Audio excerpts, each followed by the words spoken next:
नमस्कार दोस्तों, मैं एडवोकेट पिंकी राजगुरु और आज मैं लेके आई हूँ मुंबई हाईकोर्ट का बहुत ही ज़रूरी फैसला जो शायद आपके केस को नया मोड़ दे दे। अप्रैल 2021 में ये फैसला आया है, बहुत ही महत्वपूर्ण है। अब तक जो आपने केस सुने होंगे या देखे होंगे पति पत्नी के बारे में, शायद उनसे ये सबसे अलग है, लेकिन ये आपको किस तरह से आपके केस में फेवर कर सकता है उसके बारे में भी पूरी तरह से जानकारी देंगे।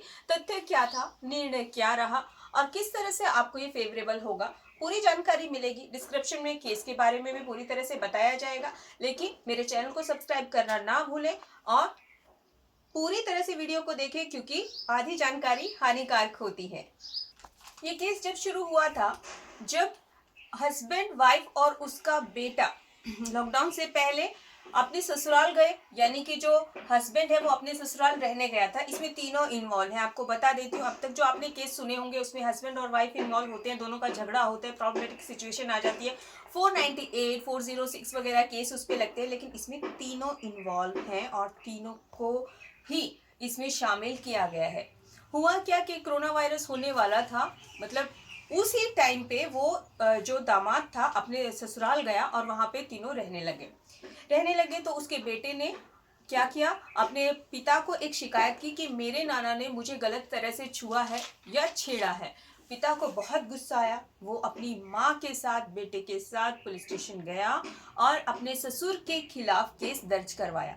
पत्नी को जब इस बात का पता चला कि इस तरह से मेरे पिता के खिलाफ केस दर्ज करवाया गया है, तो उसने भी उनके खिलाफ, उनके घर वालों के खिलाफ 498 एक केस दर्ज करवा दिया। उसके भाई को भी उसमें इन्वॉल्व किया गया, उसकी सास को भी उसमें इन्वॉल्व किया गया। अगर हम देखें तो पिता का एफआईआर करवाना सही था, क्योंकि किसी भी पिता का खून खौल उठता है या गुस्सा आता है जब उसके बच्चे के साथ कुछ बुरा व्यवहार होता है, और इसमें तो बुरा करने वाले अपने ही थे, तो उसके खिलाफ एफआईआर करना लाजमी था। लेकिन पत्नी ने जो 498 ए उसके बाद डाला, वो कहीं ना कहीं कॉम्प्लिकेटेड लेके आ रहा था, लेकिन फिर भी पत्नी ने उनके खिलाफ 498 ए, 406, 504 एंड 506 के तहत मुकदमा दर्ज करवा दिया, एफआईआर करवा दी। अब जो ससुर के ऊपर है, पॉक्सो एक्ट के तहत मुकदमा चालू हो गया। अब इसमें मेन पॉइंट ये है कि उसमें जब एफआईआर करवाई गई पत्नी के द्वारा, उसमें उसकी सास और उसके भाई का भी नाम लिया गया था, यानी कि उसके परिवार के सदस्यों का भी नाम लिया गया था, जबकि उसका भाई उसमें कोई भी इन्वॉल्व नहीं था।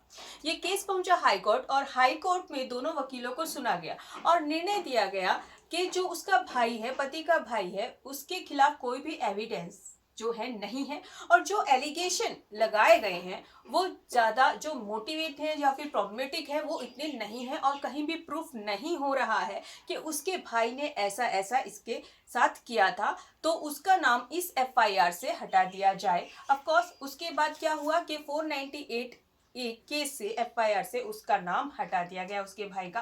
फेवरेबल आपके लिए ये होगा कि अगर आपके साथ भी ऐसा हो रहा है, आपके परिवार के कई सदस्यों का नाम लिख दिया गया है और उस टाइम पे जो टाइम दिया गया है कि उस पत्नी के साथ ऐसा ऐसा हुआ, उस समय वो वहां पे मौजूद नहीं थे और उस पत्नी के पास कोई भी ऐसा वजूद नहीं है, प्रूफ नहीं है कि उसके साथ दूसरे लोगों ने भी गलत हरकत की है, तो आप भी उनका नाम एफआईआर से हटवा सकते हैं।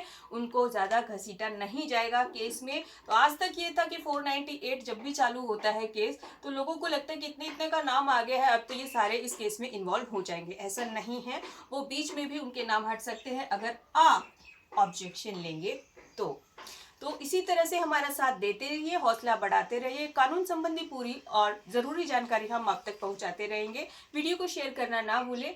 आपका समय हमारे लिए बहुत कीमती है। धन्यवाद।